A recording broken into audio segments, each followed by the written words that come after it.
त्याच्या हाती तोची समर्थो मुक्ती, जैसा शतमक संपत्ती स्वर्गीची ये. प्राप्त प्रसंगी सेवेसाठी प्रवचनाच्या निमित्ताने घेतलेली ओवी संत श्रेष्ठ ज्ञानेश्वर महाराज यांच्या ज्ञानेश्वरीमधील 15वा अध्याय आणि 30 क्रमांकाची ओवी आजच्या या प्रवचन रूपी सेवेसाठी घेतलेली आहे. प्रवचनाचं निमित्त प्रयोजन आपणांना सर्वांना ज्ञात आहे. परमपूज्य गुरुवर्य ब्रह्मलीन हरिभक्तपरायण मारुती महाराज थोरात यांच्या 6व्या पुण्यस्मरणाच्या निमित्ताने या ठिकाणी आळंदी येथे आपला 6वा हा पुण्यस्मरणाचा कार्यक्रम अखंड हरिनाम सप्ताहाच्या माध्यमातून होत आहे. सकाळी ज्ञानेश्वरी पारायण, विष्णू सहस्रनाम, अन्नप्रसाद, त्यानंतर आता 2 सत्रामध्ये प्रवचन, ज्ञानसत्र, हरिपाठ, कीर्तन, असं पूर्ण दिवसभर अखंड हरिनाम सप्ताह या ठिकाणी आयोजित हरिभक्तपरायण विनायक महाराज निघोट यांच्या मार्गदर्शनाखाली चालू आहे. अतिशय उत्तम नियोजन विनायक महाराजांनी या ठिकाणी केलेलं आहे. त्यांच्याच कृपा आशीर्वादाने या ठिकाणी प्रवचनरूपी सेवा करण्याची संधी मला आपल्या सर्व भक्त मंडळाने दिलेली आहे. दिलेल्या वेळेमध्ये, निर्धारित वेळेत ती प्रवचनरूपी सेवा करण्याचा या ठिकाणी प्रयत्न करणार आहे. ज्ञानोबराय तुकोबराय गुरुवर्य थोरात महाराज, विनायक महाराज जशी बुद्धी देतील त्याप्रमाणे या ठिकाणी प्रवचनरूपी सेवा होईल. आजच्या या प्रवचनरूपी सेवेसाठी घेतलेली ओवी 15व्या अध्यायामधील आहे. वास्तविक ही ओवी कोणत्याही श्लोकावरती आधारित रचना केलेली नाही. ज्ञानेश्वर महाराजांचं ज्ञानेश्वरीमध्ये जे ग्रंथ अध्याय आहेत त्या अध्यायाच्या सुरुवातीला, म्हणजे ज्या वेळेला श्लोक आलेला नाही आणि सुरुवातीचं जे मनोगत आहे हे ज्ञानेश्वर महाराजांनी जे केलेलं आहे त्याच्यामध्ये श्लोकाच्या पूर्वीचीच ही ओवी आहे. 30 क्रमांकाची ओवी आहे. म्हणजे 15वा अध्याय चालू होईपर्यंत काही श्लोक अजून आलेला नव्हता. याच्यामध्ये ही 30 क्रमांकाची ओवी ज्ञानेश्वर महाराजांनी इथे सांगितलेली आहे. त्याच्यावरती आपल्याला थोड्या वेळेमध्ये विचार सांगायचा. ज्ञानेश्वर महाराज म्हणतात, जे ज्ञान जयाच्या हाती तोची समर्थ मुक्ती, जैसा शतमक संपत्ती स्वर्गीची ये. वास्तविक काही साध्य प्राप्त करायचं असेल तर त्याला विशिष्ट साधनं सांगितलेली आहेत, किंवा काही कार्य पूर्ण करायचं असेल तर त्यालाही काही साध्य सांगितलेली आहे, साधन सांगितलेले आहे. त्या साधनाच्या माध्यमातून आपल्याला साध्यापर्यंत जाता येतं. साध्यापर्यंत जात असताना जर साधन योग्य नसेल तर मात्र आपल्याला त्या साध्याची प्राप्ती ही कदापि होऊ शकत नाही. जसं आपल्याला जर पंढरपूरला जायचं आहे तर आपण पंढरपूरच्याच गाडीत बसलं पाहिजे. म्हणजे कुठे जाऊ? पंढरपूरला जाऊ. नाशिकच्या गाडीमध्ये बसून चालणार नाही. तद्वतच इथे माऊलींनी एक दृष्टांत दिलेला आहे. तो दृष्टांत आहे का? तो दृष्टांत आहे, ज्ञानेश्वर महाराज सांगतात, जे ज्ञान जयाच्या हाती तोची समर्थ मुक्ती. पुढे आहे का शतमक संपत्ती स्वर्गीची. हा दृष्टांत आहे. का शतमक संपत्ती स्वर्गीची. स्वर्गामध्ये जर जायचं असेल तर आपल्याला काय करावं लागतील? 100 यज्ञ करावे लागतील. तिथे 99 सुद्धा यज्ञ चालणार नाहीत.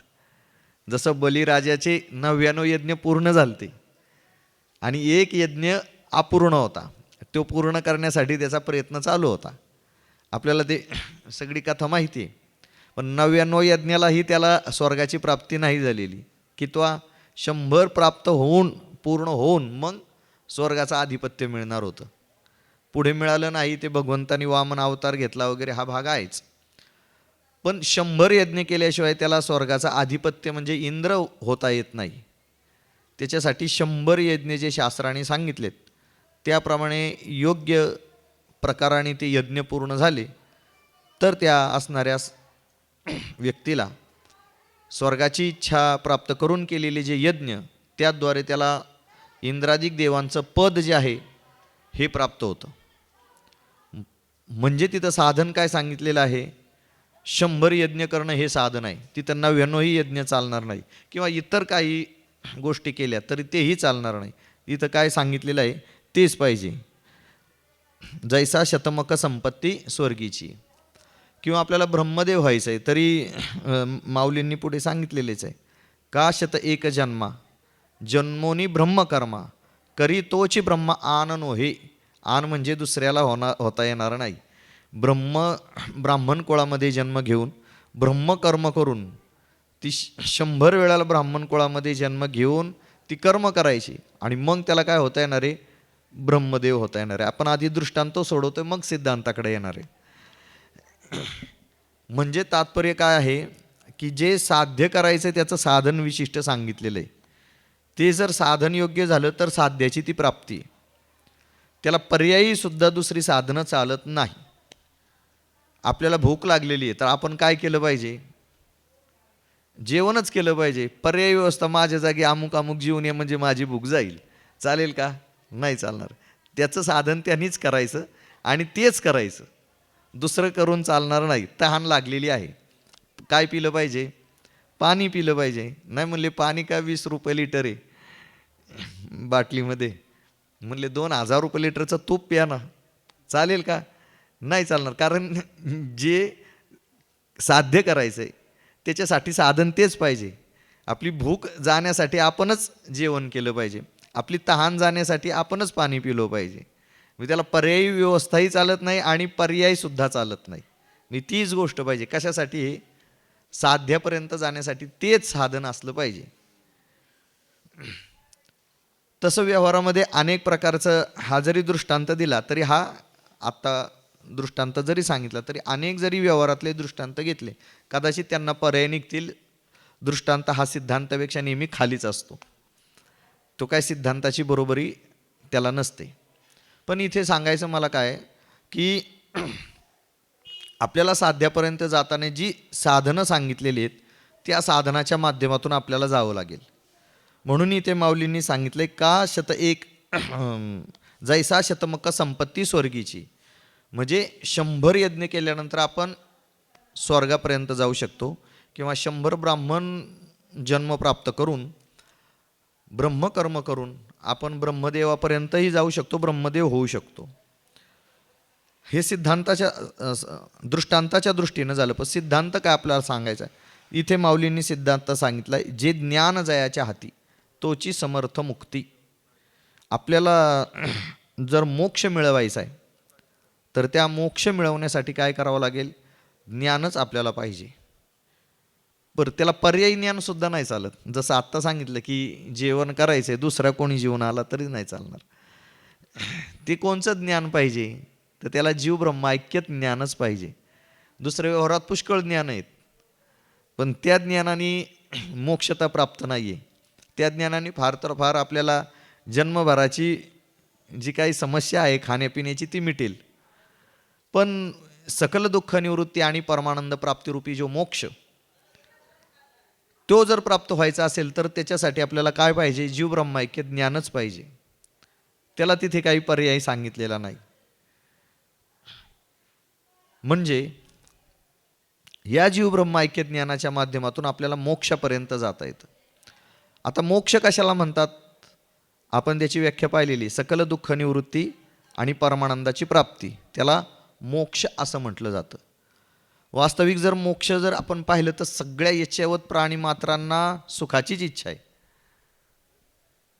असा जगतामध्ये कोणीच प्राणी नाही की त्याला दुःख व्हावं असं वाटतं. सगळ्यांना काय वाटतं, सुखच व्हावं वाटतं. मज लागी दुःख व्हावे ऐसे कोणी भावे ना जेवे, न वांछिताई दुःख पावे येणे न घडे स्वतंत्रता. प्रत्येक प्राणी मात्राला काय वाटतं, सुखाचीच इच्छा आहे. बरं, ते सुखाची इच्छा आहे पण ते सुख तरी कसं पाहिजे प्रत्येकाला वाटतं. निर्वेळ सुख पाहिजे, दुःख मिश्रित सुख आम्हाला नको.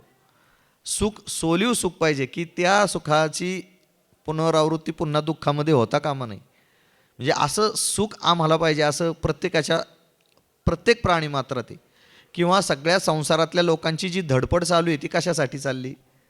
सुखासाठीच चाललेली आहे.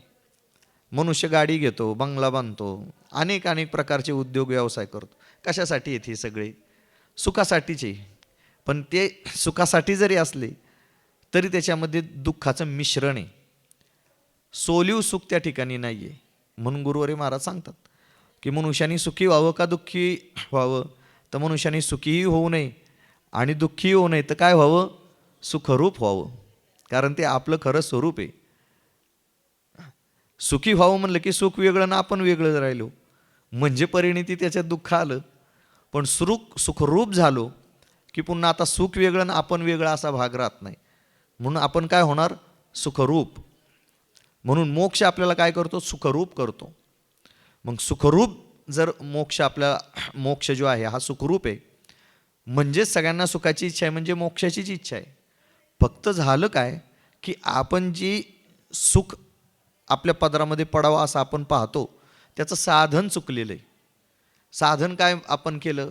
संसाराचं साधन त्याला केलेलं आहे आणि त्या साधनाच्या माध्यमातून आपण सुख पदरामध्ये घेण्याचा प्रयत्न करतो. पण मुळातच संसारच कसा आहे? संसार दुःख मूळ, चहूकडे इंगळ, विश्रांती नाही कोठे, रात्रंदिवस तळमळ. म्हणजे जर मुळामध्ये तोच जर दुःखरूप आहे तर ते केल्यानंतर आपल्याला सुखाची प्राप्ती काय होणार? मृत्यूलोकी सुखाची कहाणी ऐकेल कवनाची श्रवणी, कैसी सुखनिद्रा अंथरुणी इंगळाची या.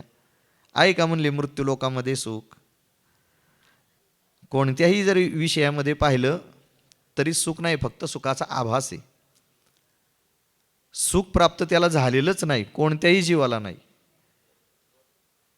सुखा लागी करसी तळमळ, तरी तू पंढरीसी जाय एक वेळ. प्रत्येकजण सुखासाठी काय करतोय? फार तळमळे. किती तळमळे? 8 तासाची ड्युटी 12 तास मनुष्य करतो. कशासाठी करतो? दुःख यावं म्हणून का? नाही, सुखाचीच त्याच्यापासून काय मोबदला मिळून आपल्याला सुख प्राप्ती व्हावी याच्यासाठीच सगळ्यांचा प्रयत्न चालू आहे. तात्पर्य काय सांगायचं आहे की प्रत्येकजण सुखाच्या मागं लागला, फक्त त्याचं साधन जे ते साधन चुकलेलं आहे. आणि ते साधन दाखवण्याचं काम कोण करतं? तर आपल्याला ते सद्गुरू करतात की बाबा तुला सुखाची इच्छा आहे तर तू त्या साधनाच्या सांसारिक साधनाने ते प्राप्त होणार नाही. कारण त्याचं मुळात स्वरूप आत्ताच सांगितलं सुखाचं, संसाराचं, की संसाराचं स्वरूपच दुःखरूप आहे. त्याच्यापासून सुखाची प्राप्ती शक्य नाही. तुकाराम महाराज म्हणतात, सर्व सुखाची आशा जन्म गेला, क्षण एक मुक्ती यज्ञ नाही केला. हिंडता दिशा क्षीण पावला, माया वेष्टीला जीव माझा. सुखात जन्म गेला का सुखाच्या आशेत गेला? सुखाच्या आशेत गेला, सुखामध्ये नाही गेला. फक्त आशा करायची काय, आज सुख मिळेल, उद्या सुख मिळेल. पण ते तिथं नाही म्हटल्यानंतर मिळेलच कसं? नेमकं सुख कुठं आहे? तर सुखरूप ऐसा दुजा कोण सांगा, माझ्या पांडुरंगा सारिखा जो. त्या परमात्म्याच्या ठिकाणीच सुख आहे. सुखरूपता त्याच्या ठिकाणी आहे, इतर ठिकाणी सुखरूपता नाही आहे. म्हणून ज्याच्या ठिकाणी सुख आहे तिथंच आपण ते शोधलं पाहिजे, इतर ठिकाणी शोधून चालणार नाही. त्याच्यासाठी महाराज एक दृष्टांत देतात की एक शिंपी होता, शिवणकाम करणारा.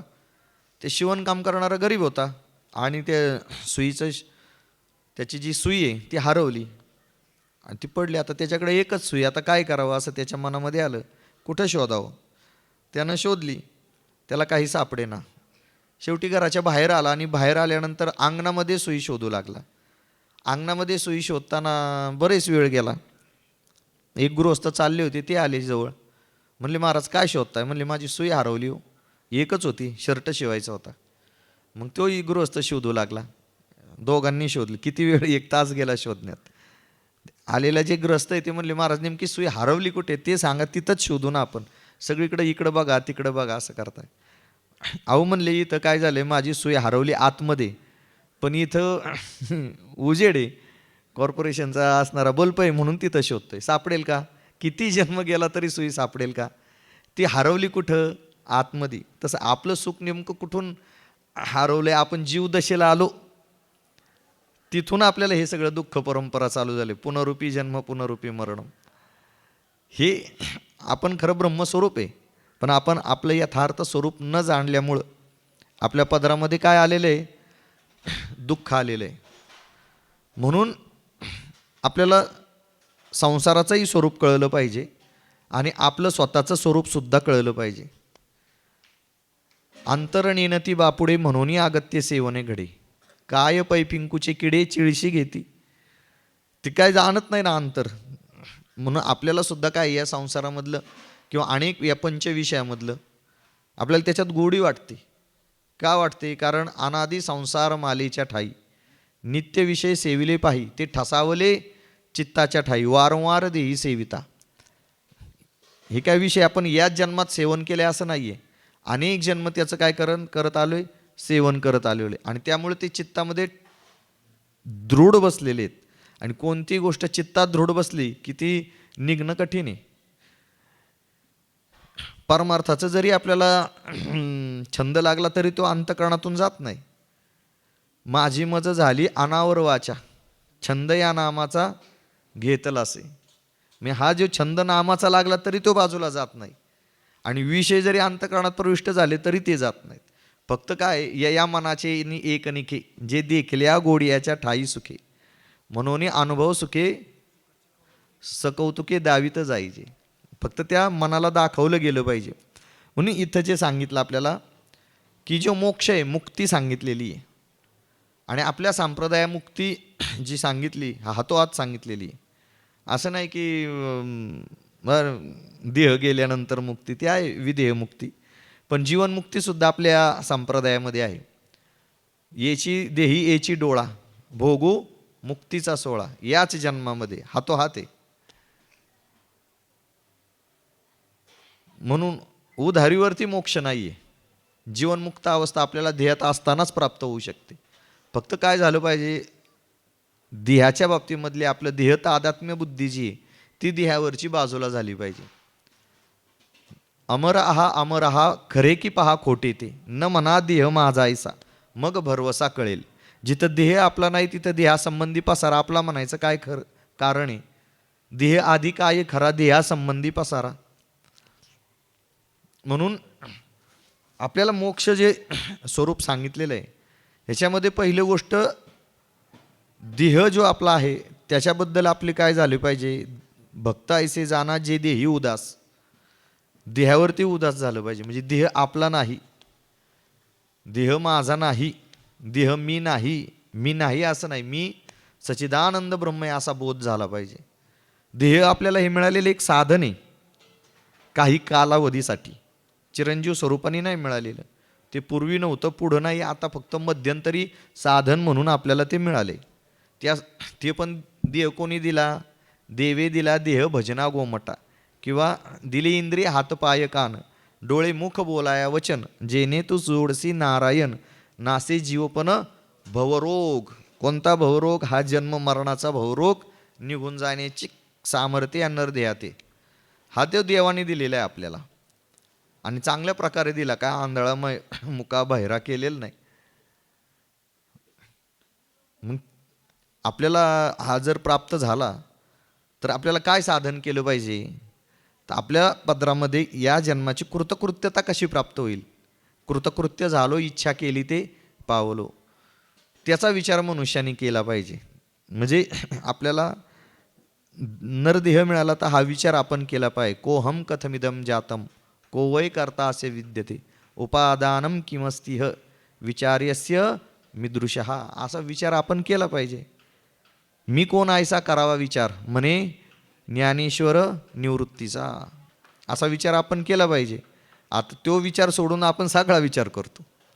पण आपण नेमकं आपण जन्माला आलोयचं प्रयोजन काय? आपण कोण आहोत? काय आपल्या जन्माचं मुख्य हेतू आहे? याचा विचार आपण केला पाहिजे. कशासाठी केला पाहिजे? मोक्ष मिळवण्यासाठी. म्हणून साधकांनी नेहमी हा विचार केला पाहिजे, मी कोण आहे? ह्याचा विचार केला पाहिजे, म्हणजे त्याचं उत्तर आपल्याला मिळेल. आणि ते मिळवण्यासाठी आपण सद्गुरूंना शरण गेलो पाहिजे. मग सद्गुरूंना शरण गेलो की आपल्याला ते सहज प्राप्त होणार आहे. कारण मनुष्याचा तो अधिकार आहे. आयुष्याच्या साधने सच्चिदानंद पदवी घेणे एवढा अधिकार नारायणे कृपा अवलोकने दिदला. भगवंतानी कृपा करून हा अधिकार दिलेला आहे सच्चिदानंद पदवी घेण्याचा. आपण सगळ्या पदव्या घेतो, अनेक पदव्या घेण्याचा प्रयत्न करतो, पण मुख्य पदवी कोणती आहे? सच्चिदानंद पदवी घेणे. आपलं खरं स्वरूप सत्य आहे, चित आहे, आनंद स्वरूप आहे.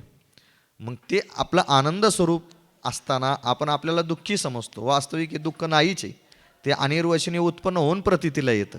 वास्तविक आपलं खरं स्वरूप आनंदमय. पण आपण काय करतो? नसताना देखे पुढिलांचे ओझे, आपल्या माथा घेईजे तरी कान दटीजे धनुर्धरा. वास्तविक दुःख हे आपलं स्वरूप नाही आहे, आपला आनंद हे स्वरूप आहे. सत्य हे आपलं स्वरूप आहे, आनंद हे स्वरूप आहे, चित हे आपलं स्वरूप आहे. पण त्याला आपण काय झालो? विसरलो. मग पुढं काय झालं? विसरले तया थोर झाली हानी, पचतील खानी 84. विसरले मग पुन्हा जन्म पुन्हा मरण. माऊलींची होय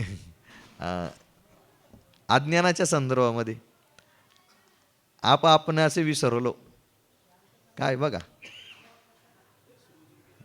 हां हां आपला आपण पेया विसरू जो धनंजया तेची रूप या अज्ञानासी. बरोबर. साधक मंडळी ऐकाय असले की आनंद वाटतो, प्रमाण मिळतात ना. आपला आपण पेया विसरू जो धनंजय. आपण विसरलेलो आहे, फक्त जे विसरलोय त्याची आठवण करायची, आपल्याला प्राप्तीची प्राप्ती करायची. आपलं काय स्वरूप काय कुठं गेलेलं नाही, फक्त आपण काय झालेलो आहे? विसरलेलो आहे. जसं ते आजोबांनी काय लिखाण करीत होते आणि करता करता लिखाण झालं म्हणून चष्मा त्यांनी डोक्यावर ठेवला आणि अख्ख्या घरभर शोधत बसले, कुठे गेला कुठे गेला. नातू आला आणि त्याने सांगितलं, बाबा काय शोधता? अहो म्हणले चष्मा 1 तास झालं कुठे गेला. अहो म्हणलं तुम्ही तुमच्या डोक्यावरती असा ठेवलाय. म्हणले हा जवळी आहे परी भेटेना. काय आहे? तो जवळच आहे. तसं आपलं आत्मस्वरूप काय लांब आहे का? तो मीच आहे आत्मा आप्तकाम. आपणच आहेत ना ते. येत साक्षात अपरोक्ष ब्रह्म. तर काय दुसरं तिसरं कोण नाही, आपणच आहोत. फक्त आपण काय झालो? विसरलो. मग जे विसरले त्याची आठवण करून आपल्याला सद्गुरू देतात. मग काना वाचनाची भेटी सरसाची पै किरटी वस्तू होऊनी उठी कवने कुजो. तर त्याला पहिलं काय झालं पाहिजे? अधिकारी झाला पाहिजे. आता हा मोक्ष जो प्राप्त करायचा त्याचा सुद्धा काय झाला पाहिजे? अधिकारी झाला पाहिजे. त्याच्याशिवाय तो प्राप्त होत नाही ना. पहिलं काय गेलं पाहिजे? निष्काम कर्माने मलदोष गेला पाहिजे, निष्काम उपासनेने विक्षेप दोष गेला पाहिजे, आणि या जीवरूपैकी ज्ञानानं आवरण दोष गेला पाहिजे. हे दोष गेले की मग मुक्तता आहे. पण मुमुक्षुनी पहिले हे 2 दोष घालवले पाहिजेत. कोणता? मलदोष आणि विक्षेप दोष. तो कशाने जाणार आहे? निष्काम कर्म आणि निष्काम उपासना. चालेल हा अखंड हरिनाम सप्ताह निष्काम कर्म आहे आणि निष्काम उपासना आहे आणि ज्ञानसुद्धा आहे. आपण जे काही ही सेवा करता, अगदी लोकांना वाढण्यापासून ते काय जे काय असेल ते जी करता, हे निष्काम सेवेमध्ये येते. भगवंताचं नामस्मरण हे निष्काम उपासनेमध्ये येते. कीर्तनाच्या माध्यमातून जेणेकरून अंतरी ठसावी मूर्ती श्रीहरीची. ज्ञान आपण ग्रहण करता, म्हणजे ज्ञानही आहे, निष्काम कर्म आहे, निष्काम उपासना आहे आणि ज्ञान, याचा त्रिवेणी संगम म्हणजे अखंड हरिनाम सप्ताह आहे. तिन्ही गोष्टी या ठिकाणी होतात. म्हणजे मुमुक्षु जो आहे त्यांनी या जन्मी किंवा पूर्वजन्मी आपल्या अंतकरणातील मल व विक्षेप, निष्काम कर्म निष्काम उपासना याद्वारे मल व विक्षेप दूर केलेला, आणि ज्याच्या अंतकरणामध्ये आवरण दोष शिल्लक आहे आणि जो साधन चतुष्टय संपन्न आहे आवरण दोष घालवण्यासाठी, तो अधिकारी सांगितलेला आहे. असा तो मुमुक्षु आहे. या मुमुक्षुला मोक्षाची तीव्र इच्छा आहे आणि त्याला तो मोक्ष प्राप्त होतो.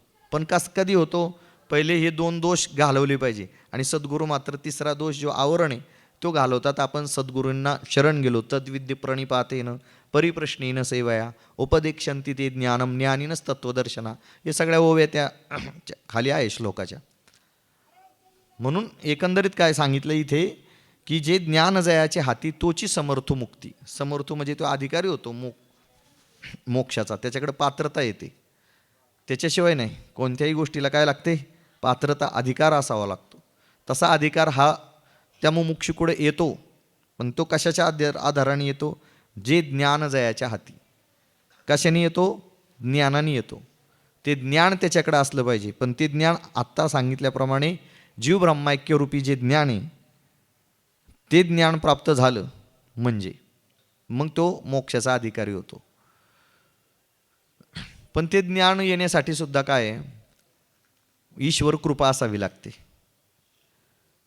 तया सर्वात्मका ईश्वरा स्वकर्म कुसुमांची अविरा पूजा केली होय अपारा तोषा लागी ती येणी पूजे रिजलेनी आत्मराजे मग वैराग्य सिद्धी देजे पसायतया. म्हणजे भगवंत काय देतात त्याला? वैराग्य देतात. त्यांनी जे काय कर्म केलंय ते कर्म ईश्वरार्पण बुद्धीनं केलं. भगवंत प्रसन्न होतो आणि त्याला वैराग्य देतो. कारण विरक्ती वाचून काही ज्ञानाशी तज्ञेची नाही. वैराग्य असेल तर ते ज्ञान आपल्याकडं अंतःकरणात राहणार आहे. नाहीतर आपण ऐकलं ना, आपल्याकडे जर वैराग्य नसेल तर संसाराच्या चिंतनामध्ये ते लुप्त होऊन जाणार. पण जर वैराग्य असेल, त्याचं सदैव चिंतन आपलं जर त्या ज्ञानाचं राहिलं तर मग मात्र आपल्याला या ठिकाणी काय होतं? ते ज्ञान आपल्या अंतःकरणामध्ये राहतं. कुठपर्यंत राहतं? आपल्याला मोक्ष देईपर्यंत. कारण ते शेवटपर्यंत आपल्याला लागणार आहे जीव ब्रह्माऐक्य ज्ञान. म्हणून जे वैराग्य आहे ते वैराग्य भगवंताने दिलेलं पाहिजे. आणि त्या वैराग्य असणाराकडंच, कारण साधनचतुष्टय संपन्न आपण अधिकारी सांगितलं, त्याच्यात विवेक आणि वैराग्य आहे. आता हे वैराग्य तरी कशाने निर्माण होतं? एक सांगितलं आत्ता भगवंताच्या कृपेने होतं. दुसरे सांगितले तैसी संसारा या समजता जाणीजे जे अनित्यता तेवी वैराग्य दवडिता पाठी लागे. त्याच्या मागं लागतं वैराग्य. कोणाच्या? ज्याला या जगताविषयीचे अनित्यत्व कळलेलं आहे. पण अनित्यत्व कळण्यासाठी आपल्याकडे काय असावं लागेल? विवेक असावं लागेल. कारण जगताचं अनित्यत्व विवेकाने कळतं, जगताचं मिथ्यात्व वैराग्याने कळतं आणि जगताचं तुच्छत्व ज्ञानाने कळतं. म्हणून पहिलं काय पाहिजे? विवेक पाहिजे. विचारसागरामध्ये सुद्धा विवेकाची व्याख्या दिल्यानंतर सांगितले की विवेक नसेल तर उत्तर साधने होत नाही. म्हणजे पुढची पहिला मुळात काय पाहिजे? विवेक पाहिजे. विवेक, वैराग्य, समाधी, षटक आणि मुमुक्षुत्व सांगितलेले. म्हणून विवेक हा मुख्य पाया आहे. म्हणजे तैसी संसार या समजता जाणी जे जे अनित्यता, अशी अनित्यता पहिली कळली पाहिजे. कारण आपल्या संप्रदायाची जी बैठक आहे ती जगताच्या मिथ्यात्वावरती अवलंबून आहे. हे जगत कसं आहे? मिथ्या स्वरूपाने आहे. आणि असा बोध झाल्याशिवाय पुढचं जीव ब्रह्माऐक्याचा बोध होत नाही. पहिले जगताचं मिथ्यात्वच कळलं पाहिजे, अनित्यत्व कळलं पाहिजे, मिथ्यात्व कळलं पाहिजे, तुच्छत्व कळलं पाहिजे. तर आपल्याला पुढे जे काय मोक्ष सांगितलेला आहे तो मोक्ष आपल्या पदरामध्ये पडणार आहे. अनित्यत्वाच्या बाबतीमध्ये गुरुवर्य महाराजांनी एक कथा सांगितली होती, थोडक्यामध्येच आहे ती. एक इमारत बांधली होती आणि त्याचं काम करणारा जो इंजिनियर आहे त्यांनी सगळी देखरेखीखाली उत्तम प्रकारे इमारत बांधली. इमारत बांधल्यानंतर असणारा जो घरमालक, ज्याची इमारत आहे, त्याने अशी पूजा वगैरे केली आणि त्याच्यामध्ये इंजिनियरला वगैरे सगळ्या लोकांना बोलवलं, आप्तेष्ट वगैरे सगळ्यांना सांगितलं की ही इमारत खूप छान बांधलेली असणारे. इंजिनियर साहेब 2 मिनटं मनोगत सांगतील. इंजिनियरनी काय सांगितलं? मी ही माझ्या देखरेखीखाली इमारत बांधली, या इमारतीला 100 वर्ष काही होणार नाही. म्हणजे 100 वर्षानंतर काहीही हिला होऊ शकतं असाच अर्थ निघतो ना. 100 वर्ष हिला काही होणार नाही म्हणजे 100 वर्षांनी हिला काहीतरी आहे, याचा अर्थ काय? तो त्याच्याच मुखाने काय सांगतो? अनित्यत्व सांगतो. कोण सांगतो? तो इंजिनियर ज्यांनी बांधली तोच सांगतो अनित्यत्व. म्हणजे प्रत्येक पदार्थाला काय ठरलेलं आहे? ज्याचा जन्म आहे, ज्याची उत्पत्ती आहे, त्याला काय आहे? अनित्यत्व आहे. त्याला मिथ्यात्व सांगितलेलं आहे, अनित्यत्व सांगितलेलं आहे. म्हणून इथे ज्ञानेश्वर माऊली जे सांगतात की आपल्याला जर मोक्ष पाहिजे असेल तर जे ज्ञान जयाच्या हाती, ते ज्ञान आपल्या हातामध्ये जर असेल तर आपल्याला मोक्ष स्वरूपता प्राप्त होते. कारण ज्ञानेविन एके उपाय करीसी जितुके ती गुंपिसी अधिकी रुखी ये.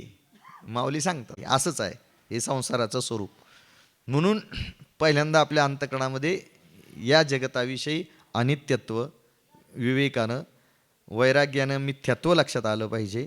आणि ते लक्षात आलं की मग ही इमारत तयार होते. कोणती? जीवब्रह्मैक्याची. मग आपण कोण आहोत याचा विचार आपल्याकडं प्रविष्ट होतो. हे जगतामधलं जग ज्या अर्थी सत्य नाही त्या अर्थी देहसुद्धा सत्य नाही. मग मी कोण आहे याचा विचार करून तो जो मुमुक्षू आहे तो सद्गुरूंना शरण जाऊन सद्गुरू त्यांना तत्वमसी महावाक्याचा उपदेश करून तो असणारा मुमुक्षू मोक्ष स्वरूपाला प्राप्त होतो. पण तो कशाच्या माध्यमातून होतो? ज्ञानाच्या. मुखी नाम हाती मोक्ष ऐसी साक्ष बहुतांची, असं एक प्रमाणे तिथे नामाने मोक्ष प्राप्त होतो. हे जे सांगितलेलं आहे परंपरेनं मोक्ष प्राप्त होतो. नामानेही होतो पण तो कसा होतो? परंपरेनं होतो. आणि ज्ञानाने जो होतो तो साक्षात सांगितलेला आहे. परंपरेने म्हणजे मल, विक्षेप, आवरण हे दोष जाऊन तो मोक्ष स्वरूपाला प्राप्त होतो. आणि जीव ब्रह्मैक्य ज्ञानानं मात्र काना वाचनाची भेटी याप्रमाणे थेट तो मोक्ष स्वरूपाला, म्हणजे कारण अधिकारी तयार झालेला असतो ना तो.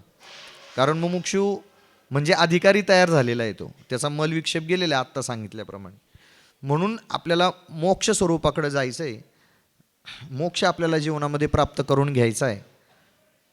त्याच्यासाठी सगळ्यात आपल्या जीवनामध्ये जे जीव ब्रह्मैक्य ज्ञान सद्गुरू आपल्याला सांगतात ते आपण आत्मसात केलं पाहिजे. ते करण्यासाठी आपण मुमुक्षू अगोदर झालो पाहिजे. कारण ज्याला मुमुक्षू कोणाला म्हणतात? ज्याला मोक्षाची तीव्र इच्छा आहे. मोक्षाची तीव्र इच्छा म्हणजे आता त्याला त्याच्याशिवाय दुसरं काहीही नको आहे, त्याला तीव्र इच्छा म्हणलेलं आहे. आपल्या अंतःकरणामध्ये काय आहे? ही पण इच्छा आहे, दुसऱ्या पण इच्छा आहेत, अनेक इच्छा आहेत. त्याच्यामुळं आपल्याला ते ज्ञान जे आहे ते प्राप्त होत नाही. एकाच मार्गाने आपण चाललो पाहिजे. दो पेवावरी ठेवू जाता हात, होय अपघात शरीराचा. आपल्याला संसारही पाहिजे आणि परमार्थही पाहिजे, असं नाही होत. एक त्याच्यामध्ये हे ज्ञान प्राप्त करण्यासाठी आपल्याला प्रयत्न करणं गरजेचं आहे. हे ज्ञान काय असं घर बसून येणार नाही. आपल्याला सद्गुरूंना शरण जाऊन सद्गुरूंची काया वाचा मनानं सेवा करून आपल्या अंतःकरणातले दोष निवृत्त करून आपल्याला ते प्राप्त करून घ्यावं लागणारे प्रयत्नपूर्वक. कारण परमार्थ हा कसा आहे?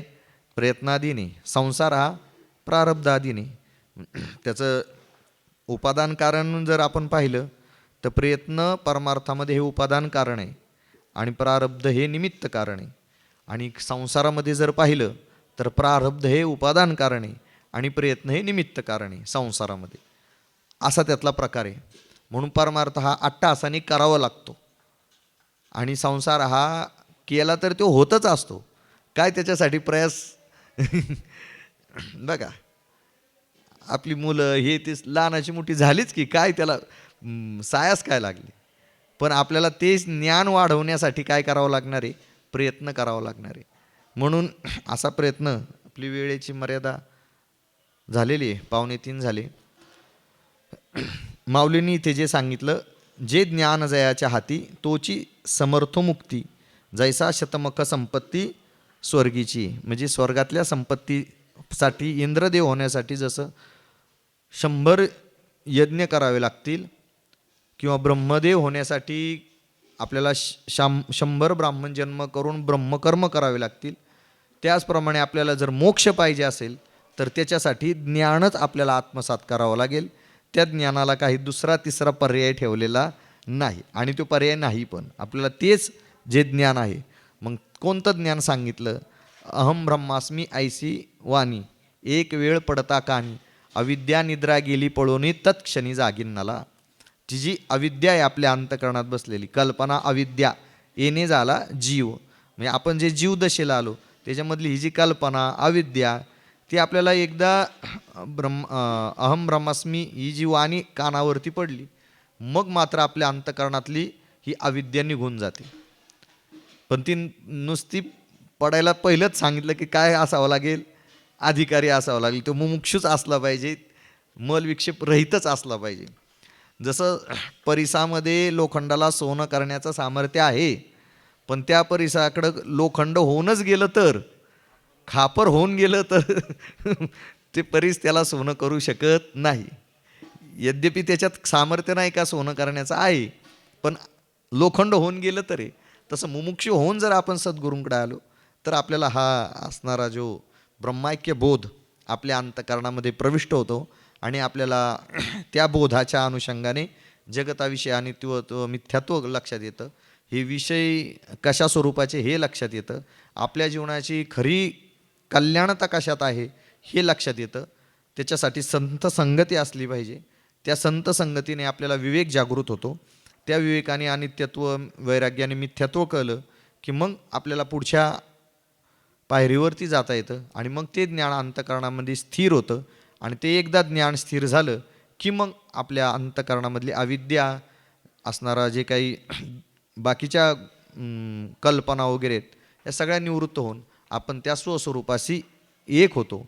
आणि स्वस्वरूपाशी एक होणं हेच खरं मानवी जीवनाचं काय इति कर्तव्य आहे. तेच प्राप्त करण्यासाठी आपण श्री गुरु विनायक महाराजांकडं पाठाला दररोज येतो, दर रविवारी येतो आणि त्यांची खरी कृपा आपल्यावरती अशी आहे की आपल्या गुणदोषासह त्यांनी आपल्याला स्वीकारलेलं आहे. हे म्हणजे मी माझ्या जीवनातलं सांगतो. आपल्याला जसा वेळ असेल त्याप्रमाणे ते ॲडजस्ट करून पाठ घेतात.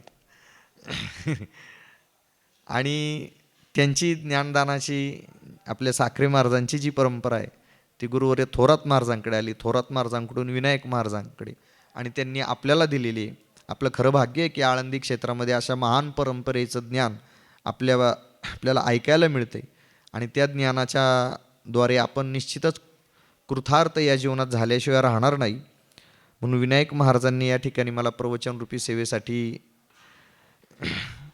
आणि आपल्या सर्व भक्तमंडळांनी संधी दिली. खरोखर माझा अधिकार प्रवचनाचा नाही, पण सेवे लागी सेवक झालो तुमच्या लागलो निज चरणा म्हणून सद्गुरू महाराजांचा सेवक म्हणून या ठिकाणी बसलेलो आहोत. तसा प्रवचन कीर्तनाचा अधिकार नसतानाही बसलेलो आहोत.